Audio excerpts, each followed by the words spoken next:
and Community Safety Scrutiny Committee on the 15th of December 2022. I am Councillor Charlotte Goldsworthy and I will be chairing this meeting. Before we move on to the next agenda item, please note that this meeting will be recorded, and please can you ensure that all your mobile phones are switched to silent for the duration of the meeting. Can members and officers who are present in the chamber please use their microphones when speaking, and when asked to raise your hand, can members who are virtually viewing this meeting raise your electronic hand. Members who are in the chamber, just please raise your physical hand. For the purposes of declarations, I would like to confirm that we will be scrutinising only items 7, 8, 9, 11 and 12. Did everyone get that? And now I will move on to agenda item 2. Are there any declarations of interest at all in any of the items that I've just mentioned? I can't see any indications, Chair. No. So if any members haven't got any declarations into any relation of the reports, we will now move on to item 3 on the agenda. You will see the minutes attached at pages 5 to 9 of your agenda pack. If you feel these are an accurate record of the meeting, can I please have a proposer and a seconder? If members do not indicate to the contrary, then I will take it that these minutes are approved. I'll propose. Can I have a seconder, please? Peter, thank you. Moving on, item 4. We now have a presentation, on what is a statutory nuisance. And I think this in itself will be really helpful and interesting, especially to new councillors as well. So I think Kerry Morris is here. Kerry, are you presenting? Well, I didn't plan to give a presentation necessarily, Chair, but I'll briefly introduce the report and myself, Kelvin Davis, who's the General Environmental Health Team Leader, and Gareth Liley, who's a Senior Environmental Health Officer, are on the call. So if members do have any questions, we'd be happy to take them. But essentially, as I said, my understanding is that at a recent sort of forward work programme discussion, members requested that it would be useful to have a report which sets out what a statutory nuisance is, as defined by the Environmental Protection Act. So officers have prepared the brief report that's in front of members today, which essentially sets out sort of the categories of sort of the various statutory nuisances that are potentially evident. Sort of briefly touches on what evidence is necessary to establish what is a statutory nuisance, and touches upon our sort of legislative requirements and our duty to investigate, and indeed what matters sort of officers need to consider when investigating whether there is a statutory nuisance in place. It is obviously a function that rests with environmental health. The report also touches on the serving of so-called abatement notices, and indeed what enforcement powers are available to officers where those abatement notices are not followed. So, as I said, Chair, I wasn't planning on necessarily going through the report, but happy to take questions as members have them. Thank you, Chair. Thank you, Kerry. Does anyone have any questions to officers on this?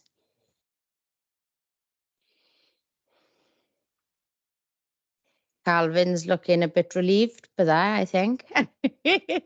I'll ask a question now.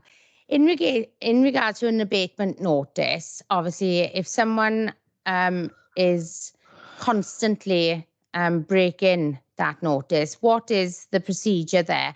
Because obviously, I understand of the report and that, but is there any sort of examples that you can think of now that you could just like give, especially like to the new members as well?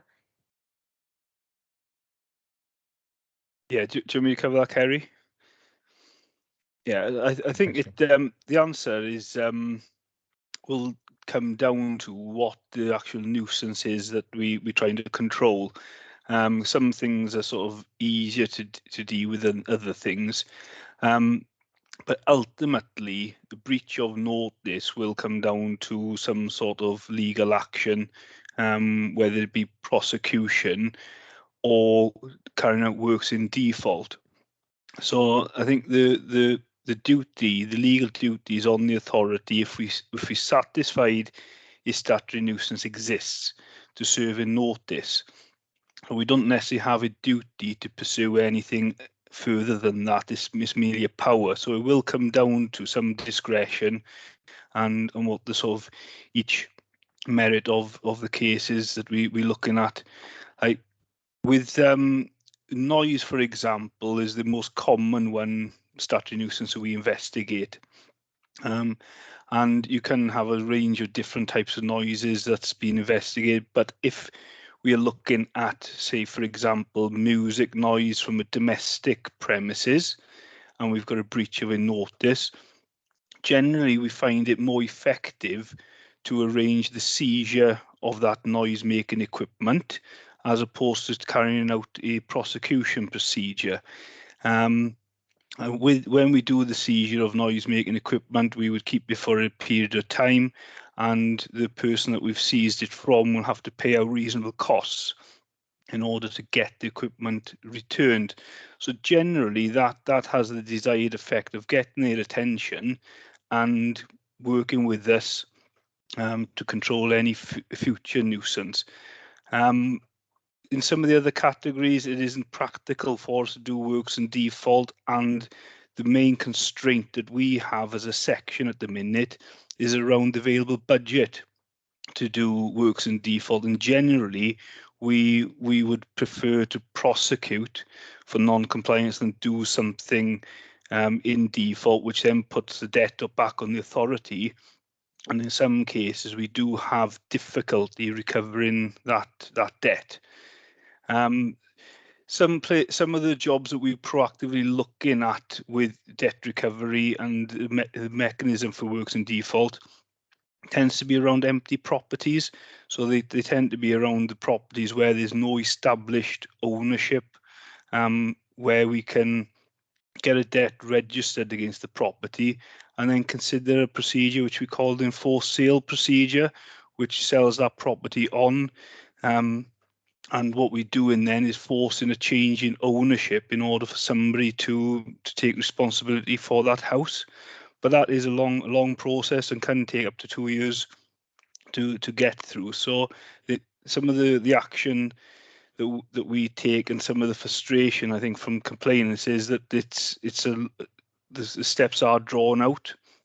And some of it is because of the legal mechanisms that we've got to go through, and the sort of investigative sort of part of it, which can become prolonged. So I don't know if that helps give a couple of examples, but as you can see from the briefing note, the report, there are different definitions of category nuisance, but in essence, they're trying to achieve similar things, which is either to prevent significant nuisance being caused which affects the enjoyment of a person's property, or conditions or matters which are detrimental, injurious to health, or likely injurious to health. So that's pretty much what the sort of mechanisms are about. Thank you for that, Calvin. Also, if obviously someone's got an empty house, is it a councillor in their area? Do they come to you direct, Calvin? Yeah, Environment and Health have set up an online reporting system for a number of years now, and we do encourage that everything is put through that online reporting, purely because you get an instant notification back with a reference number on it, and it will go straight through to an officer. So if there are any queries and stuff like that, then by all means, I don't mind taking in queries. But if it's a report in the complaint on behalf of a constituent, I think the online mechanism is the best for us. And what the councillors can do is record their details on the online form as well, so that they can be kept updated. Great, that's great, because I know in briefing, Jeff Jones mentioned this, so we just wanted to know what was the best procedure. So I think you've just answered that as well. I've got a question from Councillor Saif Rahman.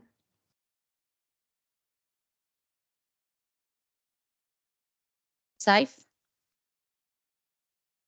Oh, sorry, Chair. I was on mute. I was talking to myself then. Thank you, Chair. Kelvin did briefly answer part of my question, which I'm going to ask now. I've dealt with a number of complaints regarding noise and other nuisance on a privately rented properties in my ward.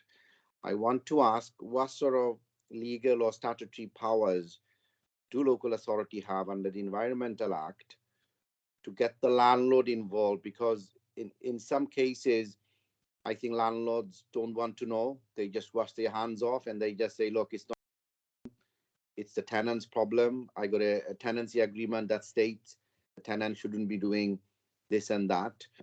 But I just wanted to ask whether a council from a legal side have any authority or any powers at all to get in touch with the landlord and say, look, your tenant is not complying with us, although you have a tenancy agreement directly associated with between you and your tenant, they are not complying with us at all. So I don't know, Kelvin, if there's anything that you can tell me on this. Yeah, that's not a problem. I think the law is quite clear on some of the stuff, and what it talks around is that the action that we can take in terms of service of abatement notice is on the person responsible for causing the statutory nuisance. So the majority of times it would be the tenant, in the example you've given, but we do certainly get landlords involved with the process, and if there's like a structural issue or something which is more of a property related problem, like the bricks and mortar and stuff like that, then the law says that those structural issues are responsibility of the owner. But I think with our processes, definitely private rented landlords, we try and get them involved at the investigation stage. With all investigations we get from registered social landlords, we tend to pass them over to the housing associations before we do anything with it. So I think there is a bit of a marked difference in our approach with private rented and owner occupier, and the basis of it is that our resources are quite limited. So we do tend to get the RSLs to do the investigative work and trying to control the behaviour of the tenants in the first instance. We get mixed response with private rented landlords, but sometimes when we do make contact with them, they do cooperate. I'm not sure if that answers your question enough. Or Chair, can I come back in if that's okay? Saif, do you want to come back? Yeah, I'll be quick. Yes, it does, Kelvin. Thank you very much. My question was specifically to the private rented properties. I've dealt with a number of housing association. They were fine, to be honest. They have team of people who deal with tenants, and they have quite a robust system in place to address nuisance issues and etc. But it's the privately rented properties that I'm more concerned about. Thank you, Kelvin, and thank you, Chair. Thank you. I think, Peter Richards, got a question, please? In regards to the individuals taking private action, I take it we pull back from that. What is the procedure generally for that?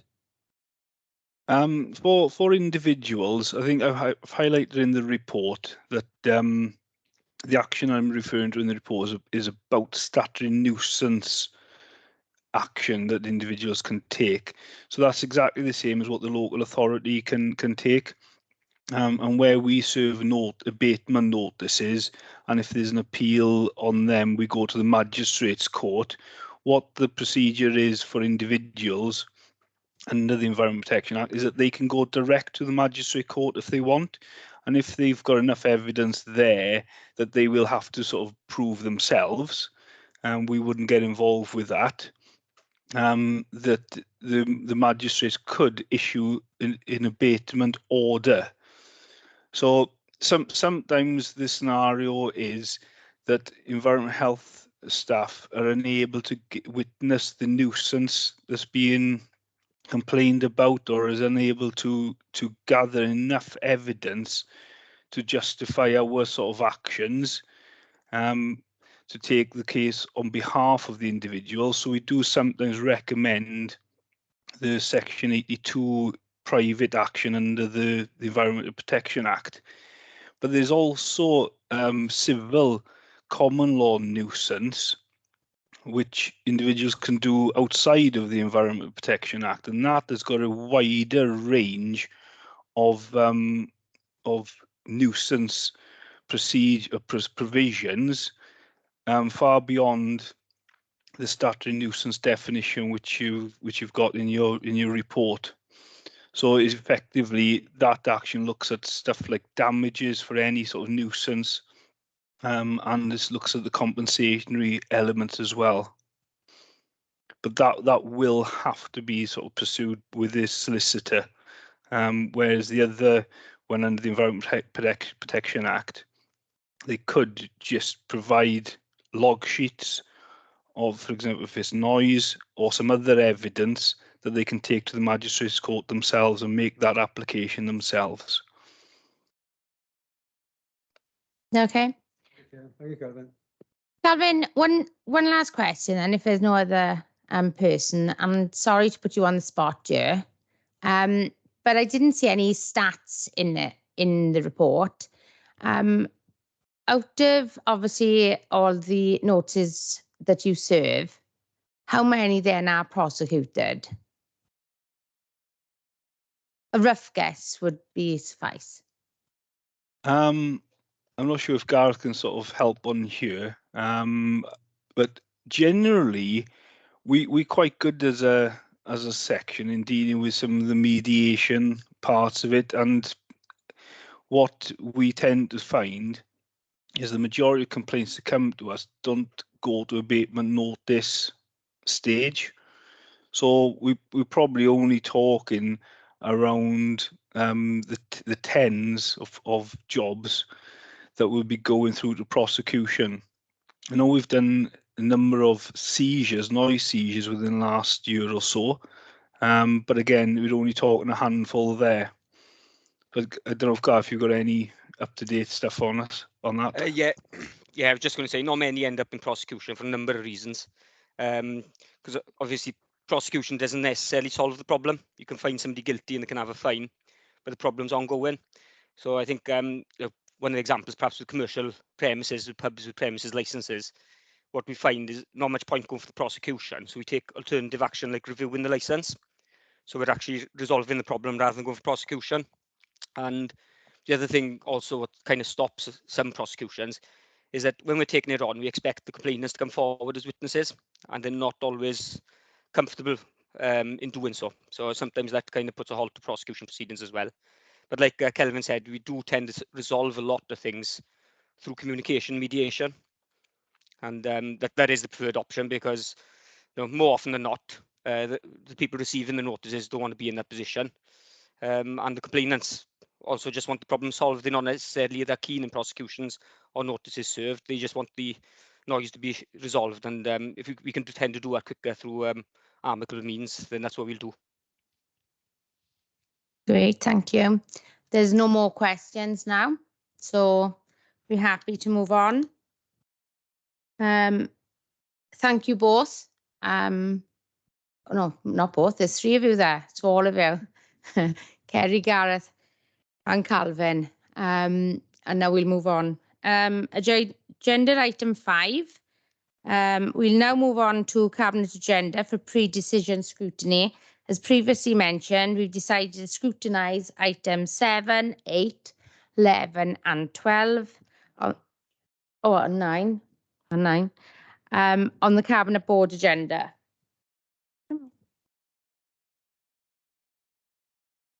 So item 7 now is the Children and Young People and Adult Services second quarter performance reports.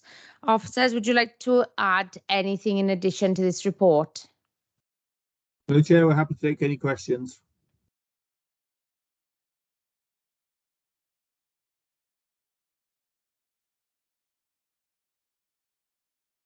You're gonna have to bear with me now. It's myself actually, so I'm having to go onto my iPad, which I'm not very good on.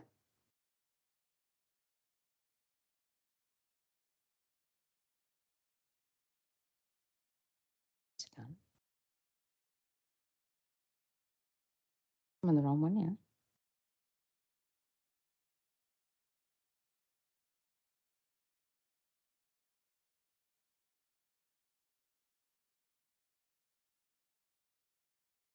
Here we are.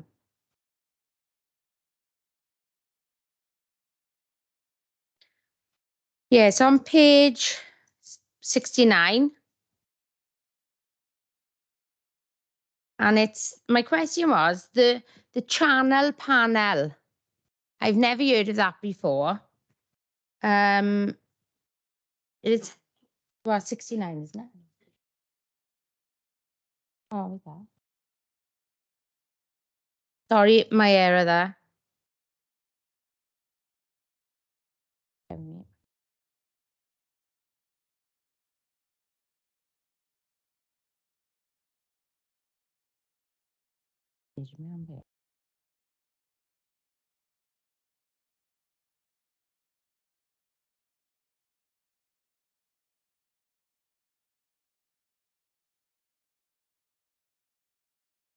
I'll go to Councillor Aubrey first, as she's got a question there, and then maybe I'll sort myself out, but you know. Sorry about this. Okay, Go on. thank you. It was page 24 on 1.2.1, the re-registration of children. I noticed the indicator was red and I was wondering if there was any more information. But then also in Appendix 6, children going into care, on page 7, the emergency situation. I was going to ask you about an update for that. Yeah, thank you, Councillor. I'll be happy for our lead for safeguarding. We've got Chris Frey Davis on the line to take that first question. Yeah, thank you, Councillor. So the re-registration, I think just to put that into some context, so when children are re-registered, that is a multi-agency decision. So our partners will take a view as to whether a child needs to be placed on the register. And then for us, then any child that is placed on the register, that results in a manager review. And I'm notified of that re-registration as safeguarding lead as well. And for some of those re-registrations, then we've also moved into other learning forums such as peer review and an internal learning as well, just so we can ensure that we do get a feedback loop from those children and cases that do result in re-registration. Okay, thank you. Thank you, Chris. And Councillor Aubrey, could you tell me the second part of the question? I'm struggling to open my screen in terms of that. It was for the update on Appendix 6, page 7, on the emergency situation, the children going into care. I was just wondering, is there more of an update around that? I can see Andrew wants to come in. And on that point, Karen, Kerry, I'm still looking for the actual where that is in the report. Yeah, I can't see it. Chris, can you see it for me? What page are you talking about, Councillor Aubrey? 26. It's page 7 out of 10 in Appendix 6. Could you read the sentence for me, Councillor It's Aubrey? page 26 on the agenda. Is it? 26. No, it's page 7 out of 10 on Appendix 6. I think it'd be helpful if we had the page on the agenda, because I think I'm struggling to go between appendices. Page 59 running down the left-hand column. 59, is it? Okay, thank you.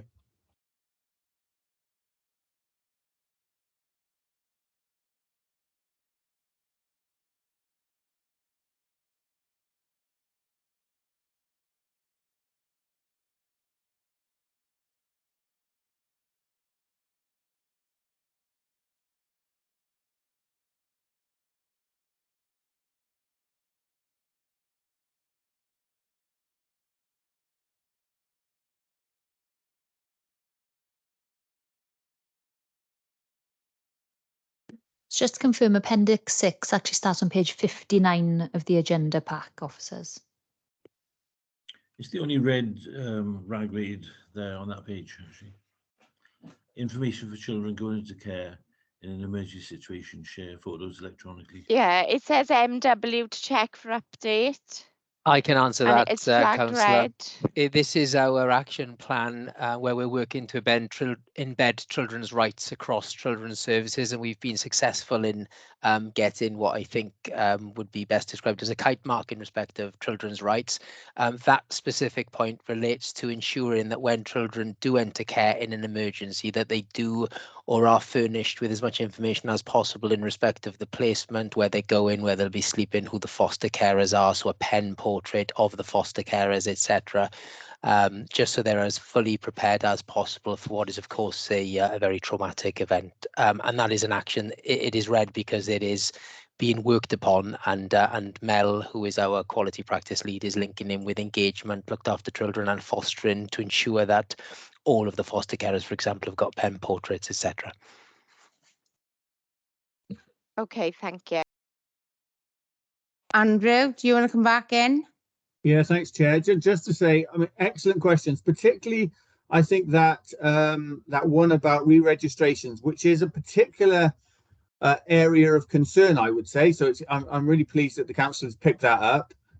If it's a continued concern to this committee, then you may want to ask for a report on that. So the officers has given you an explanation, but you may want to understand a bit more about re-registration, what that means, why we would be so worried that it was at 22.22% now, which is significantly higher than the target that we had, and maybe something about the work that the service has done to reassure themselves that actually those children should be re-registered, and in fact that we're not deregistering children, in other words, taking children off the child protection register too early.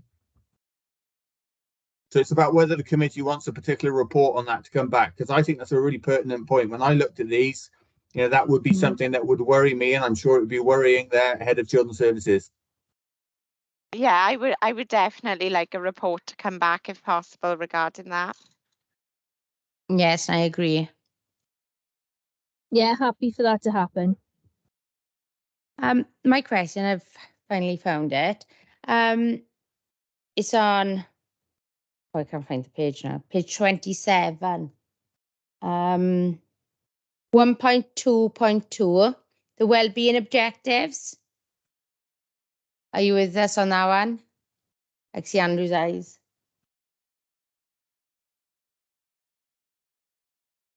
Sorry, Chair, my page 27 is the performance. It just says performance indicators for children and young people's compliments and. Page 26 then. I've got a split screen here on mine. So it's page 26 of yeah, the agenda. 26, yeah. 1.2.2. 1.2.2 SRP. Wellbeing objective 2. Have you got that? Yeah. Right, okay. On there, it says about the significant increase of new assessments completed compared to the same period last year. It's on the single point of contact service, it is. So obviously there's in 21-22, 483, and then actual 22-23 is 974. So that's more or less double. So I was just wondering, is there a reason for that? And again, it's like the one underneath as well, is the total number of carers needs assessment for adults undertaken during the year is from 38 to 134. So if I may come in first, Chair, with regards to the increase in the volume of referrals coming into the front door, you're absolutely right. It's all but doubled. We've seen a huge demand, as you can appreciate, through the cost of living crisis we're seeing. Referrals coming in from families and sort of people in the community that would never really have come our way previously. So we are facing a great deal of pressure in the front door at the moment. They are cases, they are stories that do need time in terms of giving advice and support, but also in terms of carrying out more assessments, and that's across the piece. It's across children's and adult social care, and it's not surprising really, given the the huge challenges families and vulnerable people are facing at this point in time. We have strengthened our arrangements in the front door across the piece, so we have additional members of staff there to meet that demand, and it's something that we look at on a daily basis to ensure that the front door is equipped to continue that demand, to meet that demand. We've talked about whether that was a rise in demand, a bulge in the demand following and sort of during and following COVID. But if it is, it's one that's it's still at that level, and I think it's likely to be with us for some time to come. But if I can just come back on that, Kerry, because obviously the rest of the figures across our services, we're doing like pretty well in achieving like targets, meeting within so many weeks and things like that. Now, that type of number, that to me there is a problem in that service. And myself, I've had quite a few complaints off residents actually about the telephone conversation, the waiting, people getting back to them. So obviously I'd like a lot more information on the single point of contact at the moment. I'd also like to see some data statistics on that as well, because also we've got the LACs out there, which again is every community has one. So is there a problem that our LACs are not reaching those people in our communities, what their jobs are there for, if our numbers are actually increasing on the single point of contact to ourselves? So I'd really appreciate that if possible. Happy to provide a report with regard to the single point of contact across the piece. And you are right, we have had difficulties in responding in a timely fashion, and we've done a lot of work on that, and we've got some data that I would be pleased to share with you to show the improvement with regards to the response times for those calls. But yes, I would be happy to provide a report on the next occasion for SPOC and how we're managing that kind of increase in calls to the front door. Thanks for that. Any other questions? Helen? Hi. Page 36 now, the number of overdue reviews at the end of the month. It's up by over 150 since April. Can you tell me why that would be? And I'll keep my second question till you've answered that one. Thanks. I'm sorry, I lost connection for a second there, and I didn't catch if that was for myself or for Angela. No, it's for myself. It's for myself. Yeah, thank you, Councillor. So without making excuses, this is a similar pattern across Wales. We are overdue reviews. I think just to reassure members, these are people who are receiving statutory services. So they're either in a residential care home or they're in receipt of domiciliary care. So they're not people who are not being seen 7 days a week. The statutory review, we're looking at it across Wales because we're doing ourselves a disservice in the way we're counting this figure. So we do have reviews that are undertaken on the phone, face-to-face, etc., but they're not being recorded in the system as the statutory review. So we are working on this, have a working group together to bring this figure down. I've checked across Wales, it's a similar issue. This week we actually had a Freedom of Information request from the Isle of Wight, where they've got a similar issue, and they were looking at the whole of England and Wales to see if we were all out of kilter, and it would appear we're not. But that notwithstanding, that's not good enough. It's a statutory, so we will, working to bring that figure down, and we've got a plan in action how to do that. Thanks. The other question I've got, page 46.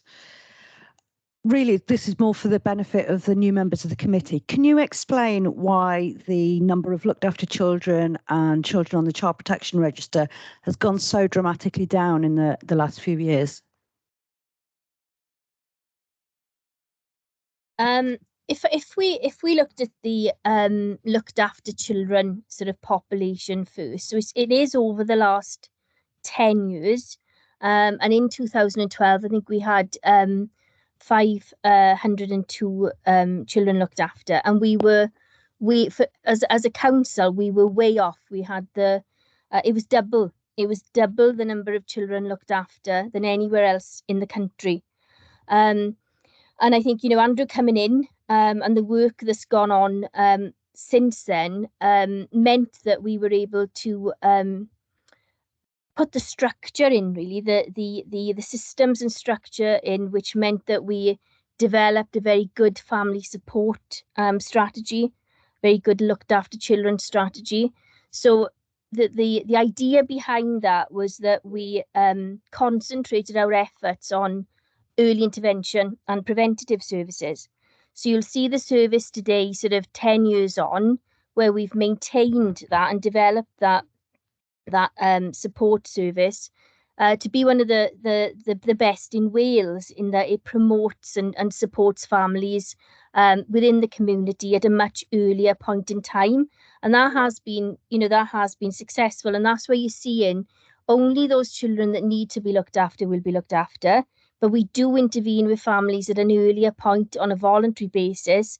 And, you know, there are many success stories, which mean that even when a young person is on the edge of care, or, you know, children are in danger of coming into care, through the intervention of the service, more often than not, those children are supported to remain at home. So you know, I wouldn't. There's been a steady decrease over the last 10 years, but rest assured, those children that need to be looked after are still looked after. But, you know, we do have very good support services in place, a very experienced senior management team, and we've been fortunate to hold on to experience in Leith within our social work teams. So you're seeing very good social work, and I think that's been recognised in lots of different forums. But what that does mean is that quietly over time, those numbers will continue that downward trajectory. I don't know whether you wanted to come back in before I moved on. I was going to say one more thing. You will see reported now, we'll be reporting this separately going forward. You will see a number rising, and that's the number of unaccompanied asylum seeking children that we are looking after in Neath Talbot. So we're up to around 15, 16 young people that will be looked after in Neath. They're not all resident in Neath. They are resident elsewhere, some outside of Wales, and that's part of the work, national piece of work going on with the Home Office. And these are youngsters that will have been staying for some time in Kent, mainly in Kent, that have been moved on into local authorities to allow younger children to come into the country and be looked after in as I say, mainly in Kent and in that area. That isn't working as well as I think it was hoped, and that's an issue again. It's a national issue across the country, as these are young people that were settled where they were previously living, often in sort of cities, more built up areas, and not wanting to live in sort of in more rural sort of communities. So that is causing us some difficulty, but we are supporting those youngsters as best we can. Could you give me the second? Thank you. Could you give me the second question again, please? Child protection registration going down, Kerry. Okay. Yeah, so that's something that is Chris Fraser, say the safeguarding lead is with us today, and I'll bring Chris in a second. But rest assured, that is something that again over time, it was built up over time. We have very good relationships with partner agencies. We have good support services for families. We very robust arrangements in place with regards to safeguarding. So we routinely monitor the the strategy meetings, which are the multi-agency meetings with professionals when there's a concern in relation to a child. There's a very good standard of investigation across the service. The reports are of a good standard.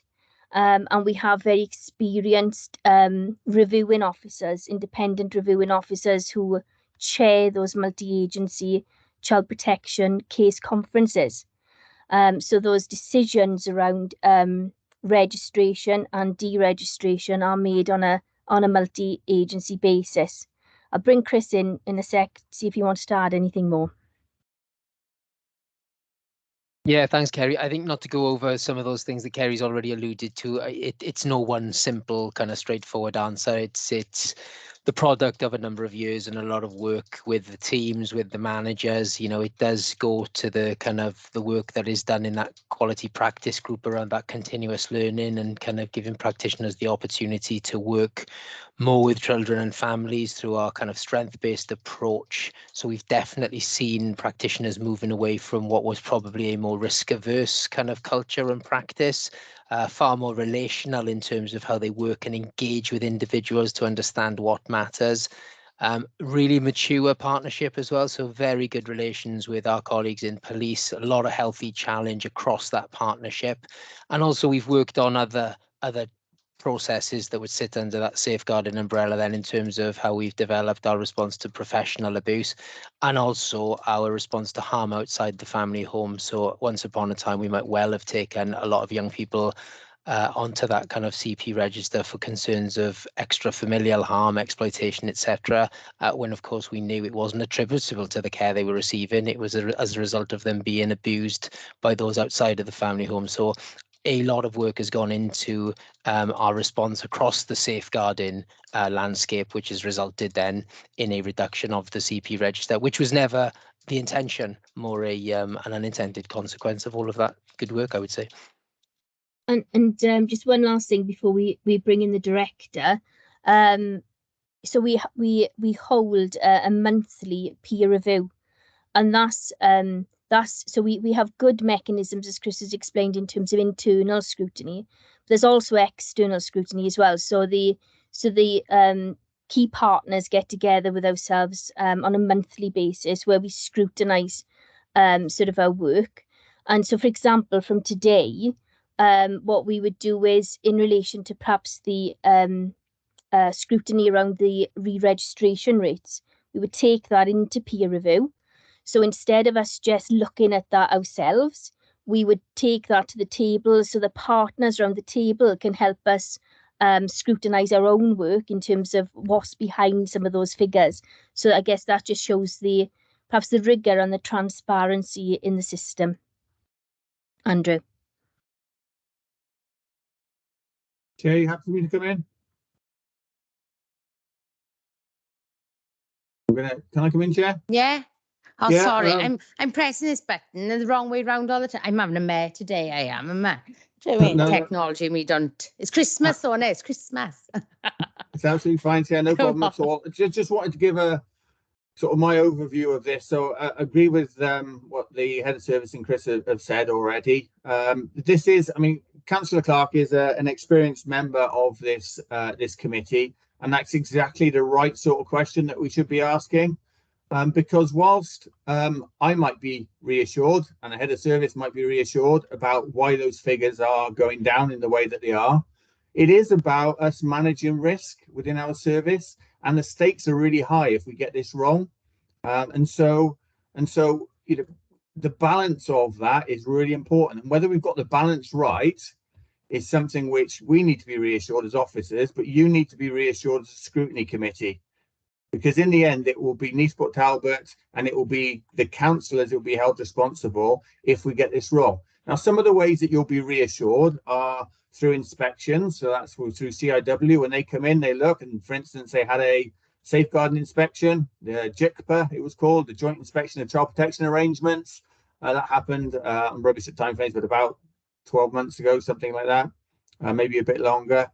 They came in and had a look at our arrangements for safeguarding on a multi-agency basis. They looked at the police side of it and the health side of it, other agencies, etc., but particularly focused on ours. And we came out particularly well in that inspection.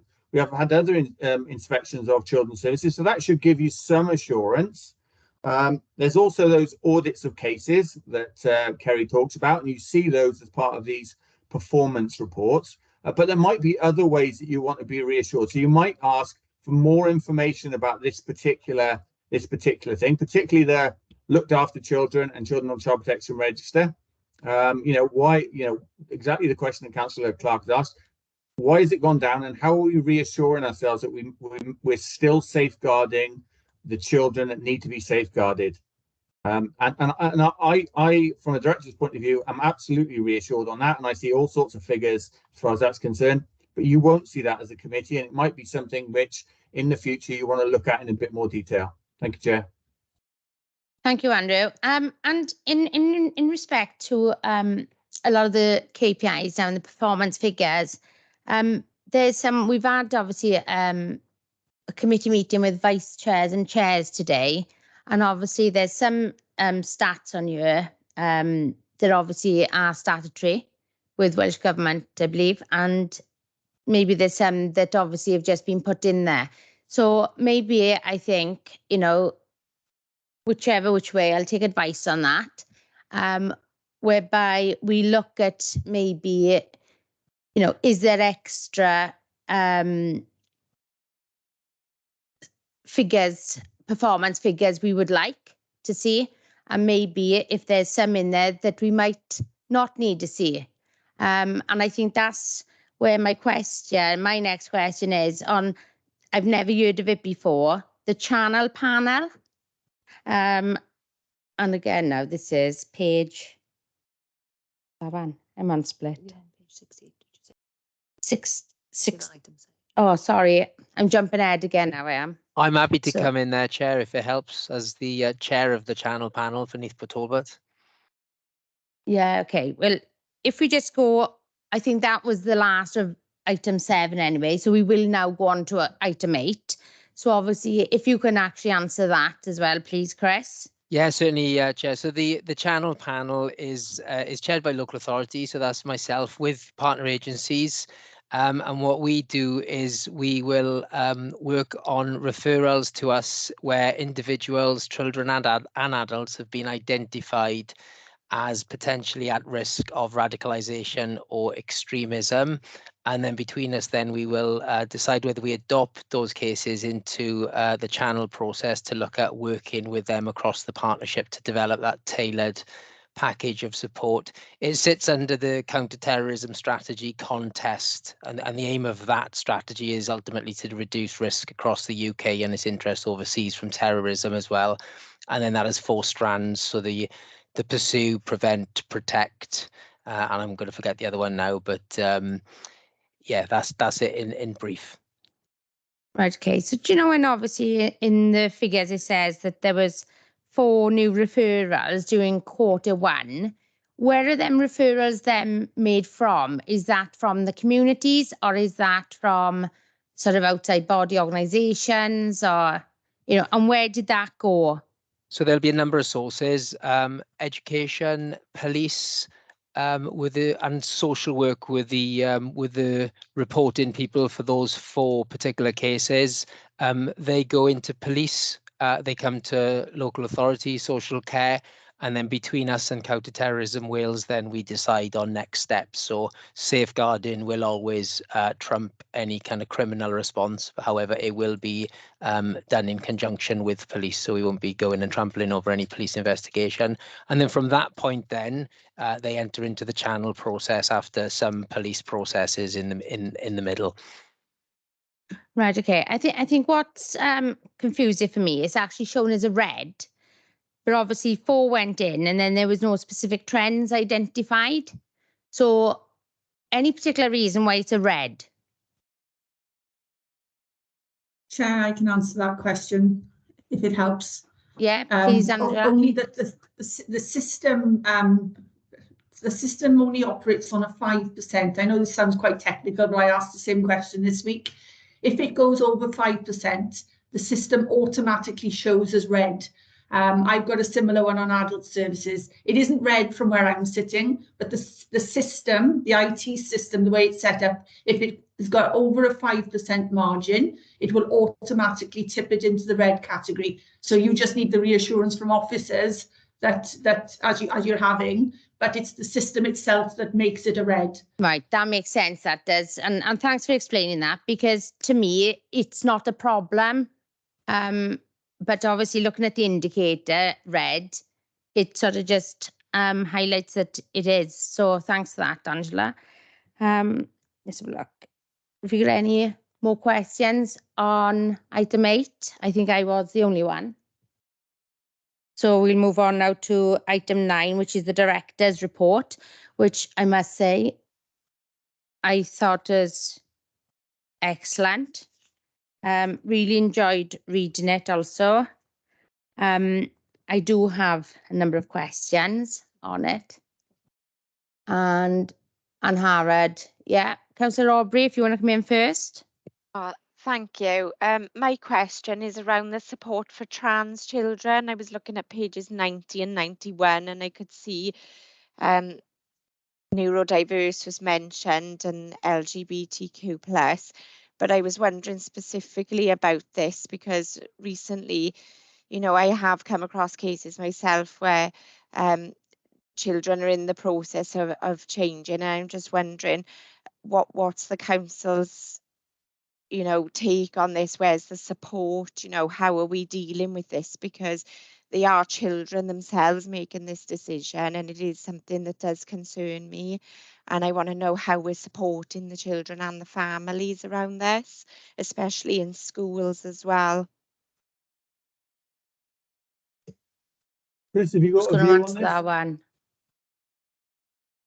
I think what I could say is that we've been fortunate, certainly over the course of this year and the end of last year, to have a piece of work done by the Junior Safeguarding Board, whereby they engaged with the LGBTQ+ community and developed a program, LGBT, which was a cup of tea. So it was sitting down with those kind of obviously LGBTQ experienced kind of children and young people, so we could, you know, develop our understanding in respect of what these young people's kind of lived experiences. And then following on from that, there are, of course, strands of work we do now need to pick up. I know there has been recently a document, a guidance document shared with the Safeguarding Board to ensure that across schools, there's that the response to LGBTQ is there and kind of better understood in terms of the various kind of categories, if you like it. That may even be a wrong term, but there's certainly work ongoing, so we do understand and work well with these young people. Anything else on Harrod? Do you want to come back? Where was that report? Could that report be sent to me so I could have a look through it as well? Yeah, happy to share the material from LGBTQ+ and also the guidance document that has recently been through the Safeguarding Board. Yeah, absolutely. Okay, thank you. This one now, the neurodiversity and delivery of the autism services. And I have to be honest, I'm very excited about the plan that's going to be coming in the near future. However, the right up by here, service delivery action plan has been developed, which obviously I'm happy about. But then it says by here, it also focuses now on the delivery of the 4 principles of statutory code practice. And again, the heading is neurodiverse and autism, but then it basically says that the focus is on the delivery of autism services. And if you look at the 4 points there, it's more around the autism. So is it neurodiverse? Is it both, or is it autism? I didn't know how to read that one, if I was being honest. I didn't know whether it was the neurodiverse who just put in the heading or not. But everything seems to be the autism training.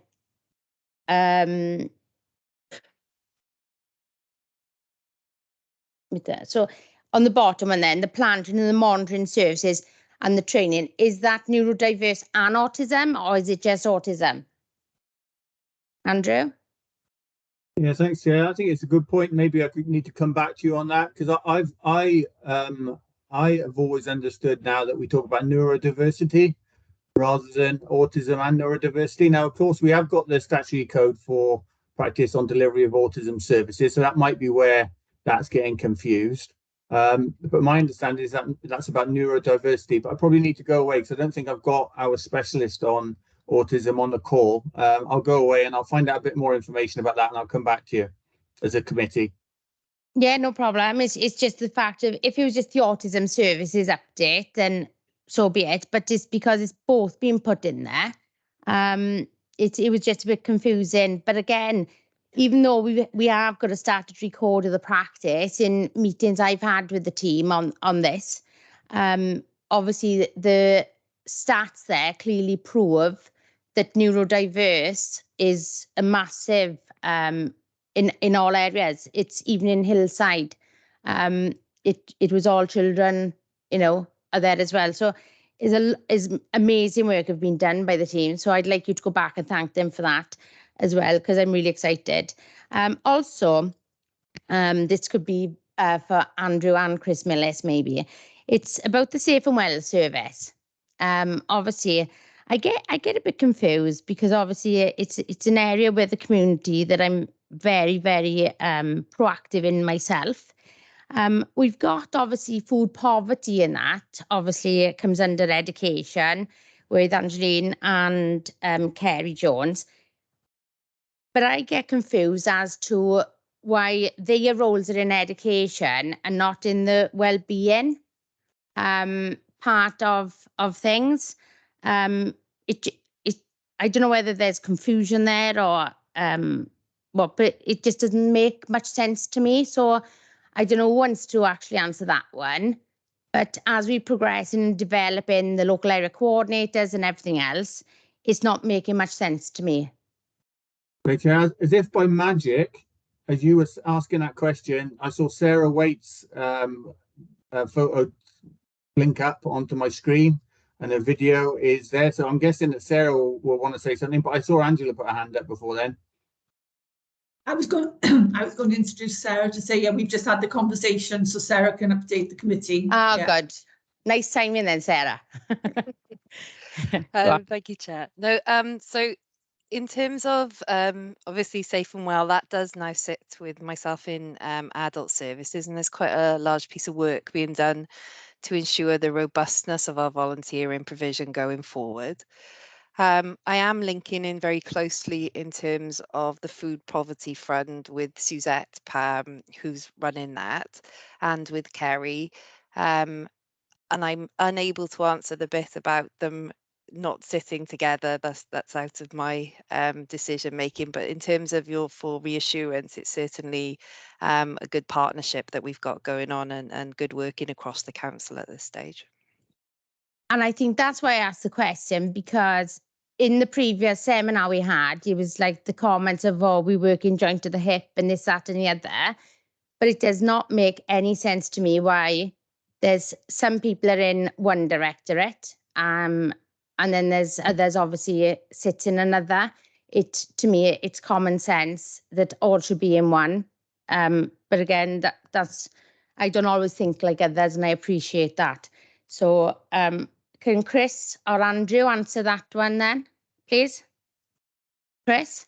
Yeah, I can have a go at that. To be honest, Chair, I don't think it has to sit in one directorate, as tackling the disadvantage of poverty is everyone's business. So from Angeline's team's point of view, if we are truly going to tackle poverty and food poverty, the best way of doing that is to ensure that people have enough finance coming into the house.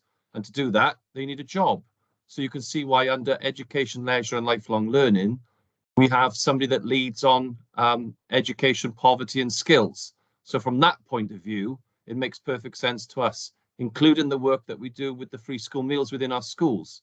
But so poverty has many different layers to it: financial poverty, education poverty, food poverty. So the more directorates involved in tackling the impact of poverty, I think is a better thing than one directorate holding the responsibility for it all.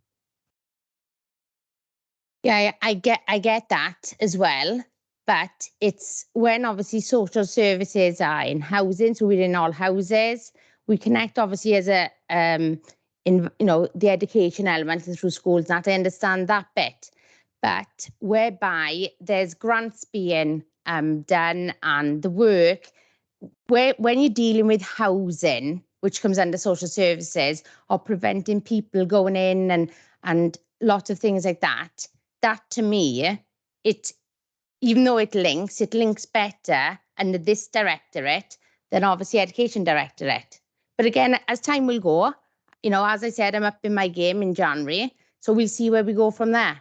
So I'm more than happy to, play along at the moment. So we'll see where we go. So Helen, come in. Yeah, my question's to do with page 110, where it says the following proposals were approved and successfully established, with 3 schemes going approved for ongoing funding. Would it be possible to have these organisations come in and speak to us about these projects that they're running? Because I'd be really interested to see how they're measuring the success of it, and things like, their staff turnover, and anything that we can do to support these projects, because obviously I'd like to know how we are benefiting from giving them the funding. Yeah, Councillor Clark, absolutely happy for that to happen. I'm sure that they'd be more than willing to come and give you a brief presentation overview of the work that they do and answer any questions that you might have. Can I come in on that one as well? Do we actually have statistics of, obviously when we administer the grants, do we have statistics of what they're submitting? Because sometimes what I find is that what we actually see in the community and what's actually submitted on paper by way of grants, it's like some documents over the years I've seen is like 50 people in a room and not one have turned up. So it's it's that type of thing now. The budgets are coming, so I think we need to start scrutinising a lot closely, especially where the public funds are as well, because obviously we are your eyes and ears in the communities as well. Angela? Yeah, just to add to that then, so all of these services during this year will be reviewed, possibly decommissioned and recommissioned. Just to give committee some form of reassurance, all of these services will be monitored, and we will have reports into the commissioning team telling us how these teams are performing. But you are right, they are ripe for review, and when Chalet takes up post, that is part and parcel of what some of the new housing bits will need to accomplish. So yeah, by all means, we can bring you these reports, but we are on top of this. We are monitoring this on ongoing basis. Thanks, Angela. And I'm glad you just mentioned Chalet, because I did mention her in briefing, and I'm pleased to say that we've got a new temporary head of housing, and I couldn't be happier than Chalet Howard. Fantastic member of staff and totally dedicated. So I'm also excited at what obviously comes with that as well. So if you can just pass that back to her, that we're thrilled as a committee as well.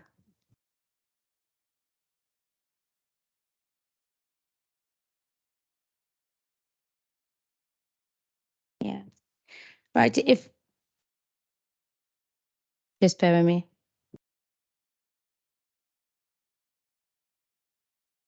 Okay. Councillor Helen Clark. Yeah, sorry, I'd written it at the bottom of my page and nearly forgot about it. Yeah, looking at the bit on welfare rights, you've managed to secure 6 million through 2,500-ish people that you've helped. That works out approximately 2,500 per person. Do you have information on, you break down of successes, whether it's an initial claim, mandatory reconsideration, tribunal stage, whether it's a first claim, a reassessment, or a supersession to try and get a different rate? Yes, we do. Sorry, Andrew. No, go on.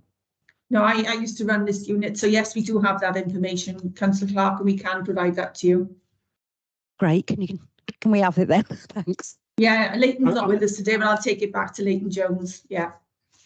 I mean, obviously, Chair, what my report does is describe the whole range of services across the Directorate. It's not meant to go into any detail on any of this. It's just to give an assessment, an overview of some of the achievements I think we've made over the year 21 to 22. So it won't give you the detail that Councillor Clark and others have asked for, but it does help, I think, in pointing the committee to areas where they want a bit more information. We won't have all that information today, and we can bring back information in the future when that's requested. Yeah, and I think, Andrew, what you've just said is spot on, because I think that what I thought was excellent about the report was that it goes across a lot of areas, and especially for the new councillors, and which we've said in previous meetings, is so much that goes on in this directorate. It's a lot for them to digest in that, and I think that's why me and Councillor Clark have tried to up our games by questioning a lot more today, rather than obviously the committee as such, because in fairness, a lot are still learning as well. So thank you for that, and it was an excellent report.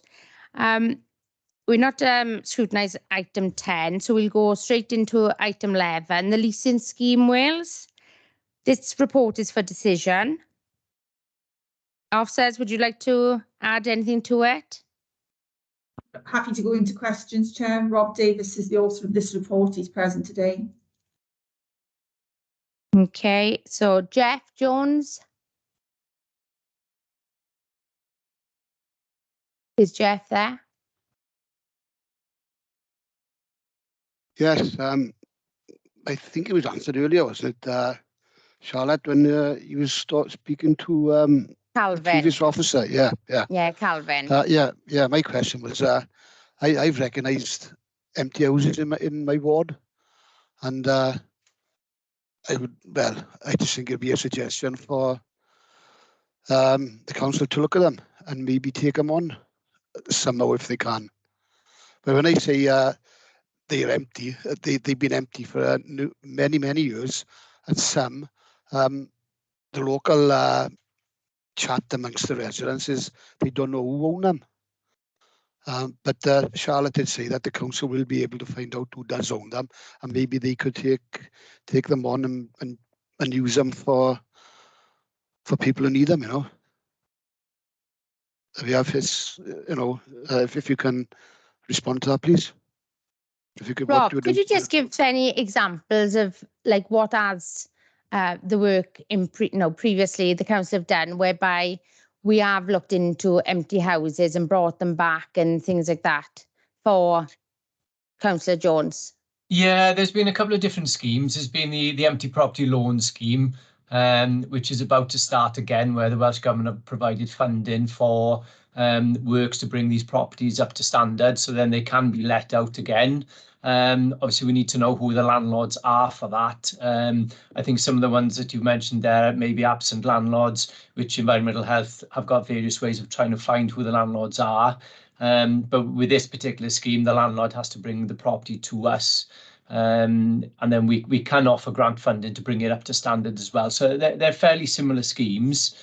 But say you're right with the empties, there's, I think the last figures were something like about 1,500 over the authority, all in various conditions. So there are schemes out there that we are administrating ourselves, which are primarily loans, apart from this scheme, which is the leasing scheme, which is a grant.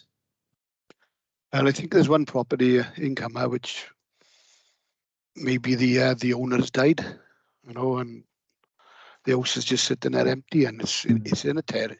It's mid-terrace. It doesn't seem a lot wrong with it. There's no damp there or anything. It's just been sitting empty for 20 plus years. It's just a waste. Yeah, I agree. Okay, thank you, Helen. Yeah, my question is relating to page 145, where it says local authorities will not be able to supplement the LHA rent to owners as an added incentive. Does that mean you wouldn't be able to use DHP payments at all? Well, with this, the scheme, the level of the rent is the local housing allowance, where the issue we're getting with this scheme potentially is that some of the landlords are totally aware that they can get a higher rent in the private market, whereas this scheme, it is only local housing allowance. So if they ask for anything over and above, it can't be supplemented by this scheme. The discretionary housing payments, they are slightly different. Those are something which we work through homelessness. If somebody needs something paid off or whatever, then we can use that to clear sort of debts or help people in certain scenarios using the DHP.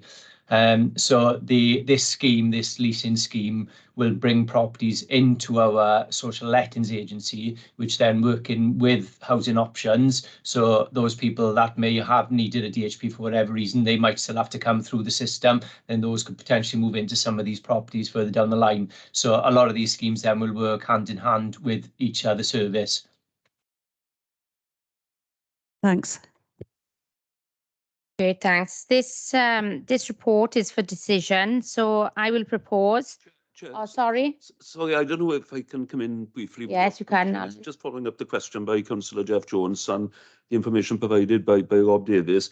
I know environmental health colleagues are no longer with us on the meeting. They were with us for the earlier item, but there have been some examples as well of empty properties where the owners haven't been able to be identified. Because they've passed away or moved away, and there's no registration, perhaps possibly of the property, of an enforced sale procedure. It hasn't been used that often because it does seem very long and complex and is quite a thorough legal process. But it does involve the authority being able to take action, which involves the property then being sold on the market and hopefully having a beneficial owner. So it might be possible. I mean, Rob's probably familiar with the scheme, but it is administered through the environmental health rather than housing. So it might be possible to have information back to Councillor Jeff Jones on that, and perhaps he could provide details of that particular property to environmental health to see whether that's a way forward. Yeah, great. Thanks, Alan. Right, this report is for decision. So again, I'm happy to propose, and I'm looking for a seconder. I'll second. General Speaker. Can members please indicate if they wish to abstain? I can see no indications, Chair. Members, if you do not indicate to the contrary, then I will take that this decision is supported to Cabinet. I can see no indications to contrary, Chair, so the recommendation is supported to Cabinet.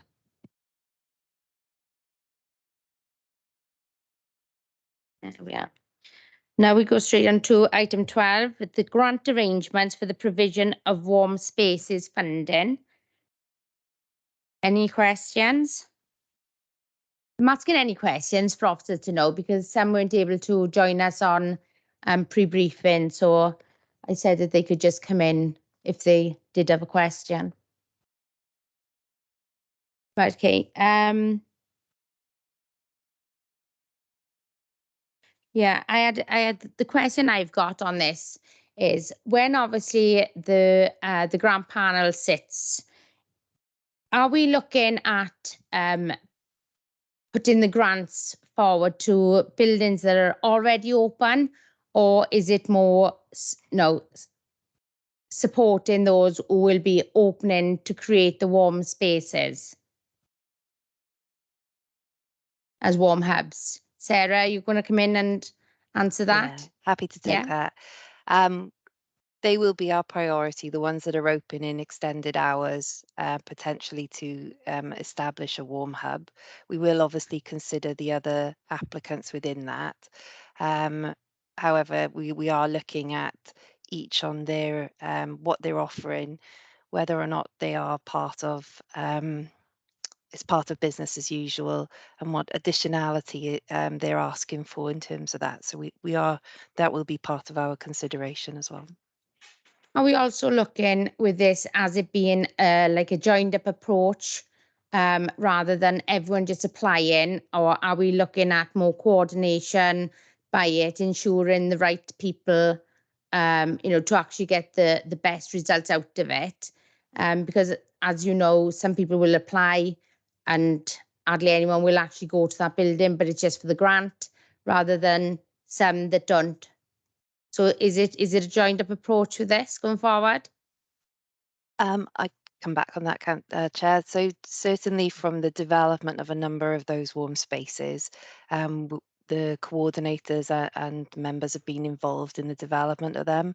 So we are aware of some of them are we're more engaged with many of them, and there are plans actually to monitor and keep a weekly update as part of what they do on the number of people that are coming to those venues. And that is part of the grant requirements from Welsh Government as well.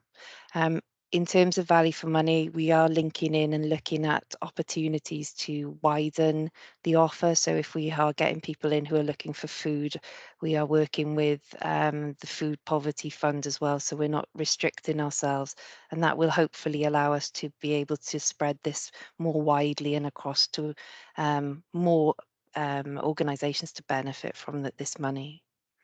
Great, thank you, Sarah. Councillor Spooner, you want to come in? Diolch, Cadeirydd. Obviously, welcome this, but I suppose my first reaction was, where have we been? We're opening applications in December, so I'm assuming it's open, and we're closing them at the end of January. So I was just wondering, forgive me, but I think we're a bit slow on the uptake on it, basically. I'm happy to come back to you, Councillor, on that. So we were waiting for the funding agreement from Welsh Government to come through, which wasn't, unfortunately, until late November. And then there has been, I've been off unwell, so there was a slight delay in terms of that getting this piece of work getting through. So it's just been a number of unfortunate events. So it is open until the end of January, but we would be looking if there is any underspend up until January to extend it. Okay, I was just coming back because I know Swansea closed their applications end of November. Did it take so long for Welsh Government to come with our figures? Was there a reason? I'm not sure what the reasoning is. It came from I think they all came out at roughly the same time, I believe. It was just more around the money being drawn down and given to us has been delayed. So that's as much as I'm aware of at this stage. Okay, thank you. Okay, Sarah, if you want to actually all councillors as well, because councillors are the ones who obviously know their communities, sometimes better. So if obviously, as Councillor Spoon have just said, now obviously the closing date and where we are on Christmas, if obviously you want councillors to come in and support even more so, just let me know and then we can arrange that for you, okay? It's great, No problem. thank you. So again, there's no other indications. Andrew? No, Yeah, Andrew. thanks. Yeah, thanks, Chair. No, I was going to put it down just for ease sake, but actually I would like to say I was going to say, and that's in response to Councillor Spooner. So I wouldn't want committee to think, or anyone listening to think, that we've not done any work around warm hubs.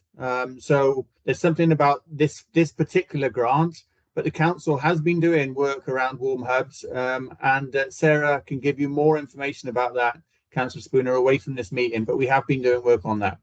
That's right, Sarah, isn't it? Yeah.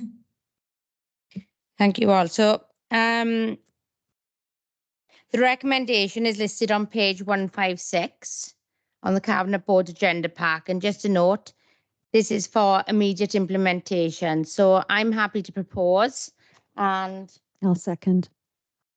Can any members indicate if they wish to abstain? I can see no abstentions, Chair. Members, if you do not indicate to the contrary, then I will take that this decision is supported to Cabinet. I can't see any indications the contrary. Is the recommendation supported Cabinet, Board Chair? We are not scrutinising item 13, Substance Misuse Counselling Service. And now we will return to the scrutiny agenda. Item 6, Forward Work. I haven't got anything to add to the Forward Work Programme, Chair, and it's just for noting, unless members have any comments. No, No from any members. Or Andrew?